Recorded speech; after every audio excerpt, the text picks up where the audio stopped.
ছোট ফুপুর হাতের ইলিশ মাছ রান্না তো দেখে এবং গন্ধেই যেন পেটটা ভরে গেছে।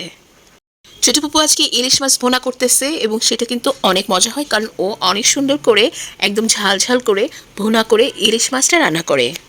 আর ছোট ফুপুর হাতের রান্নার মজা হওয়ার এর পেছনে একটা রহস্য হচ্ছে, ও ইলিশ মাছটাকে খুব ভালো করে আগে ম্যারিনেট করে নেয় হলুদ লবণ দিয়ে এবং শুকনো মরিচ দিয়ে, একটু ঝালটা একটু বেশি হয়, এবং ওটাকে খুব ভালো করে ভেজে নেয়। ভাজাটা কিন্তু একদম মুচমুচে করে না, একদম মাছটা একটু নরম থাকবে কিন্তু উপরে একটু ক্রিস্পি থাকে। এরপরে মশলাটা খুব ভালো করে ভুনে নেয়, পেঁয়াজ, গোড়ামরিচ, হলুদ, লবণ সব কিছু দিয়ে খুব ভালো করে একটু ভেজে ভেজে ভুনা করে নেয়।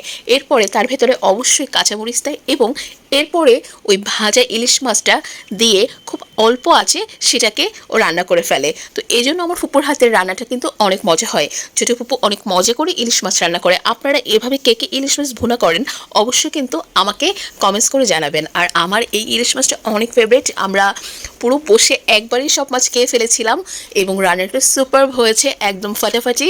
আমার তো অনেক পছন্দ ইলিশ মাছ, এই জন্য আমি সবসময় চেষ্টা করি যে এই যে রেসিপিটা এটা ফলো করতে, এবং এটা অনেক টেস্টি হয়।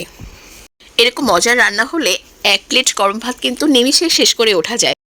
এই ছিল ফুপুর হাতের জাদুকরি ইলিশ রান্না। এরকম রান্না পাওয়ার জন্য কিন্তু এরকম একটা ছোট ফুপু থাকা চাই।